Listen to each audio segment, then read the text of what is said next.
कि हमने ऐसा सुना है कि अरहंत परमात्मा को ही वंदन नमन करना चाहिए और किसी देवता को वंदन नमन नहीं करना चाहिए, ऐसा क्यों?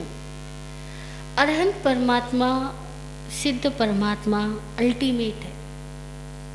हमारी लाइफ का अल्टीमेट गोल अगर कुछ है तो वो है अरहत होना, सिद्ध होना। इसीलिए वंदना करने योग्य, स्तुति किए जाने योग्य, नमन किए जाने योग्य वो पूर्ण अवस्था है, ठीक। लेकिन देवी देवताओं को नमन नहीं करना, यह बात जो लोग कहते हैं उनके कहने के अपने कुछ रीज़न रहे होंगे। हम ऐसा नहीं कहते कि देवी देवताओं को नमस्कार भी नहीं करना, क्योंकि नमस्कार ऐसी चीज़ है जो सबको की जा सकती है। पूज्य विराट गुरु जी कहा करते थे कि इन 3 चीज़ों के लिए कभी नहीं सोचना, कोई अपेक्षा की ज़रूरत नहीं है, हर समय की जा सकती है। वह है नमस्कार, आभार और क्षमा। नमस्कार सबको करो, सब साधर्मी हैं, हम सब साधर्मी हैं, हम सब सह अस्तित्व से ज़िंदगी जी रहे हैं। हम सबको एक दूसरे के अस्तित्व का सम्मान होना होता है। अस्तित्व का सम्मान करने में कोई बुराई नहीं है। इसलिए देवी देवता को नमस्कार करना मिथ्यात्व अगर कोई कहता है तो हमारी दृष्टि से वो मिथ्यात्व नहीं है। मिथ्यात्व तो होता है कि जो जैसा है उसको वैसा न मान करके उसको अन्यथा मानना। देवी को देवी मानने में कोई बुराई नहीं है, देवता को देवता मानने में कोई बुराई नहीं है, बल्कि समण सूत्र तो यहाँ तक कहता है 33 प्रकार की आशात्माओं का वर्णन आता है। उसमें आता है देवाणम आसायणाय देवीणम आसायणाय। देवता की आशातना करी तो मिच्छामि दुक्कड़म बोलो, देवी की आशातना करी तो मिच्छामि दुक्कड़म बोलो।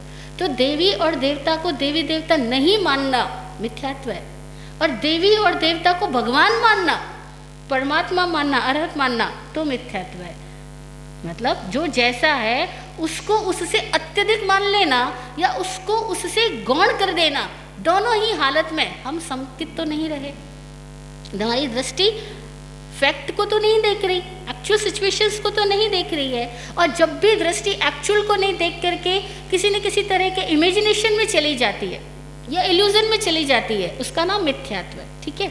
तो देवी देवता को देवी देवता नहीं मानना ऐसा नहीं, देवी देवता को देवी देवता मानना, लेकिन देवी देवता को खुदा, भगवान, परमात्मा, त्राता, मुक्तिदाता ये मानना अतिरेक हो जाएगा। तो अतिरिक्त जानो तो मिथ्यात्व, न्यून जानो तो मिथ्यात्व, और विपरीत जानो तो मिथ्यात्व। जो जैसा है उसको वैसा देखो, उसमें कोई मिथ्यात्व नहीं है।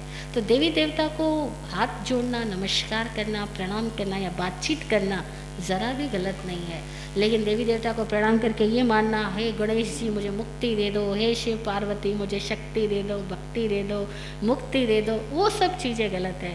क्योंकि वे स्वयं भी हमारी तरह इस संसार अवस्था में ही हैं अभी, वे स्वयं भी मुक्त नहीं हुए। मुक्ति तो केवल गुरुदेव दे सकते हैं, देवों के देव गुरुदेव। इसीलिए वंदना, परिक्रमा, स्तुति साक्षात गुरु की करो और गुरु में जागे हुए अरहत सिद्ध परमात्मा की करो, क्योंकि वो प्रत्यक्ष है। और बाकी जो आत्म प्रत्यक्ष है लेकिन इंद्रिय प्रत्यक्ष नहीं है, ऐसे अरहत सिद्ध परमात्मा की वंदना, स्तुति, भक्ति की जाने योग्य है। देवी देवता की कोई कारण नहीं हो तो स्तुति करने की जरूरत भले ही नहीं है।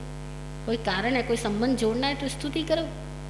कोई कॉलिंग क्यों करना, बात करनी है तो कॉलिंग करो, और बात ही नहीं करनी और फ़ोन लगाए जा रहे हो और सामने वाला फ़ोन उठाए तो बोले मुझे कोई बात नहीं करनी।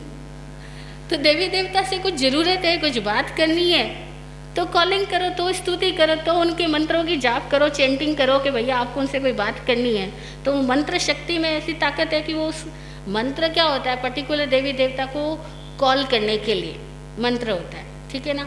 अब आपको मंत्र जाप क्यों करना, आपको देवी देवता से कुछ काम है, कोई ज़रूरत है तो करना। श्री कृष्ण को ज़रूरत पड़ी तो तेला किया, अनुष्ठान किया, देवता को बुलाया, देवता से बात करी, बात हो गई, पारना कर लिया, बात खत्म। अगर आपको भी कुछ ज़रूरत है, किसी को बुलाना है तो कॉलिंग करना, नहीं बुलाना है तो किस लिए मंत्र जाप करते हो।